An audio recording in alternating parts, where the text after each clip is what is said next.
Hello दोस्तों, आप सभी का हमारे यूट्यूब चैनल डीके पाठशाला में स्वागत है। तो दोस्तों, जैसा कि आपने थंबनेल देख लिया होगा, दोस्तों इस वीडियो में बात करने वाले हैं जो आपका एनटीपीसी के एग्जाम होने वाले हैं CV2 के। तो दोस्तों आपको याद हो कुछ पोस्ट आपकी ऐसी है जिसमें आपका टाइपिंग टेस्ट मांगता है। तो उसी के रिगार्डिंग बच्चों के सवाल आ रहे हैं कि सर हम टाइपिंग की शुरुआत कब करें। अभी से टाइपिंग करना स्टार्ट कर दें, एग्जाम के बाद टाइपिंग करें। तो उसी के बारे में इस वीडियो में आपका बात करेंगे। पहले दोस्तों बता दूं, जो आपका एनटीपीसी CV2 का जो रिजल्ट है, रिवाइज रिजल्ट, वो आपको पता ही होगा, वो आपका आने वाला है अप्रैल के फर्स्ट वीक में। अप्रैल फर्स्ट वीक में। उसके बाद दोस्तों क्या होगा, उसके बाद दोस्तों आपका मई में एग्जाम स्टार्ट होंगे। मई 2022 में पहले आपका लेवल 6 का एग्जाम होगा। और लेवल 6 में दोस्तों टाइपिंग आपकी नहीं आती है। तो दोस्तों बच्चों का सवाल यही है कि हम टाइपिंग अभी से करना स्टार्ट कर दें, क्योंकि दोस्तों अब ज़्यादा समय आपके पास एग्जाम में नहीं बचा है। लगभग 50 दिन का समय बचा हुआ आपके एग्जाम स्टार्ट होने में। ठीक है, अगर अभी से आप टाइपिंग करो तो उसमें भी आपका समय यानी 1-2 घंटे कम से कम बर्बाद होगा। तो इस दोस्तों मैं आपसे कहना चाहता हूं कि टाइपिंग आप अभी नहीं करें, पहले अपना एग्जाम दें। क्यों ना करें उसको ये बताता हूं। क्योंकि दोस्तों जब आपका टाइपिंग टेस्ट होगा, यानी जब मान लो आपका मई में एग्जाम हो जाता है CV2 का, तो दोस्तों जो आपका रिजल्ट आएगा CV2 का, उसको आने में कम से कम आपका 2 महीने का समय लग जाएगा। 2 महीने का समय, इतना दोस्तों समय लगेगा, चाहे कितना जल्दी आपका रेलवे बोर्ड कर दे, 2 महीने का समय कम से कम लगेगा। और दोस्तों जब इसका रिजल्ट आ जाएगा, फिर दोस्तों टाइपिंग जो आपका टेस्ट होगा उसके लिए भी आपको 1 महीने का समय दिया जाएगा।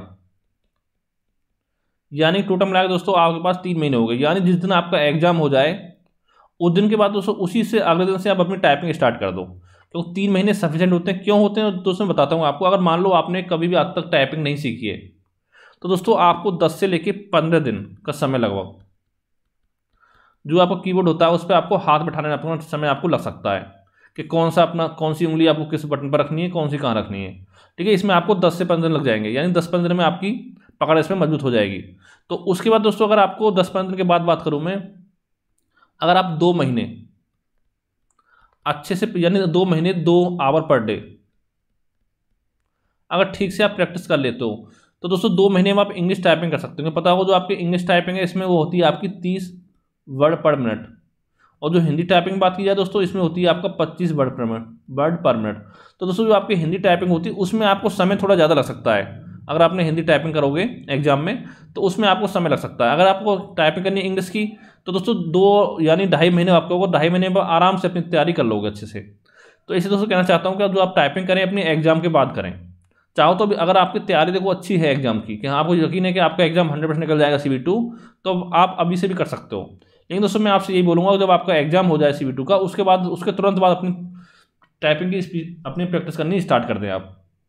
ठीक है, क्यों दोस्तों 2 महीने यानी 2.5 महीने आपका हो गया। 2.5 महीने में आप आराम से अपनी तैयारी कर लोगे, क्योंकि 3 महीने कम से कम आपको मिलेंगे एग्जाम के बाद। ये मैं पहले आपको बोल चुका हूँ क्यों मिलते हैं। क्योंकि दोस्तों आपकी आंसर की भी जारी होती है। ठीक है, फिर आपकी रिवाइज आंसर की जारी होगी, फिर आपको रिजल्ट आएगा, फिर आपको टाइपिंग टेस्ट होगा। तो दोस्तों इतना होगा। अब दोस्तों थोड़ा बात कर लेते हैं कि टाइपिंग में आपको किस तरह से आपकी टाइपिंग होती है। तो दोस्तों जो आपकी टाइपिंग होगी वो आपके कंप्यूटर पर होगी। ठीक है, यानी कि आपको 10 मिनट का समय दिया जाएगा टाइपिंग के लिए। और दोस्तों वहाँ कंप्यूटर वर्ड आपके टाइप होंगे, उसके ऊपर ही आपको टाइप करना पड़ेगा। ठीक है, 10 मिनट का आपको समय मिलेगा। और यहाँ पर दोस्तों ये होता है कि आपका 5% जो आपकी मिस्टेक हैं वो आपके अलाउ होती हैं। यानी कि आप एग्जाम में 5% जो आपका मिस्टेक है वो आप कर सकते हो। ठीक है, उससे ज़्यादा अगर मिस्टेक आपने कर दी तो दोस्तों फिर आपको बाहर करने का चांस रहता है। लेकिन फिर दोस्तों डिपेंड करता है आपको कि कितने वर्ड आपने टाइप किए हैं। मान लो 10 मिनट है, अगर वैसे दोस्तों आपको 300 वर्ड टाइप करने 10 मिनट के अंदर, अगर आपने 300 नहीं 10 मिनट में आपने 500 वर्ड टाइप कर दिए और थोड़ी आपकी मिस्टेक ज़्यादा हो गई, तो फिर दोस्तों उसमें आपका काम हो जाता है। यानी पूरा दोस्तों आपका एवरेज निकाला जाता है कि कितनी मिस्टेक की आपने, कितने वर्ड टाइप किए हैं। तो उसके बाद आपको निकाला जाता है कितने आपने वर्ड टाइप किए पर मिनट। ठीक है, वो आपका एवरेज निकाला जाता है। यानी पहले टोटल वर्ड कितने टाइप किए उसमें से आपका नंबर ऑफ नेट मिस्टेक गुणा 10 करते हैं, बटे में आपको करते हैं टाइम ऑफ टेस्ट, यानी कितने टाइम समय आपको किया। ठीक है, वो आपका निकाला जाता है। और दोस्तों यहाँ पर तो एक जो आपका नेगेटिव पॉइंट है दोस्तों वो होता है आपका बैक स्पेस आपका अलाउ नहीं होता है। Back space not allowed. अब दोस्तों बैक स्पेस क्या होता है दोस्तों आप समझते हो। जैसे मान लो आपको बैक स्पेस लिखना है इंग्लिश में, ठीक है, उसमें टाइपिंग हो रही है, उसमें लिखना है आपको बैक स्पेस। तो दोस्तों यहाँ पर आपको ए लिखना था, तो अगर मान लो यहाँ पे आपने डी लिख दिया DC, तो अब दोस्तों इसको लिखने के बाद अब इस पर वापस आप इसको सही नहीं कर सकते हो। यानी डी को मिटाकर यहाँ पर आप ए नहीं कर सकते हो वापस। तो दोस्तों ये होता है आपका यानी बैक स्पेस आप नहीं अलाउ कर सकते हो। जैसे मान लो ई गलत हो गया तो उसको मिटा के दूसरी दोबारा लिख दिया, तो ये काम दोस्तों आपको नहीं कर सकते हो। तो दोस्तों ये चीज़ आपकी प्रैक्टिस से आई, जितनी आप प्रैक्टिस करोगे उतना ही आपके लिए सही रहेगा।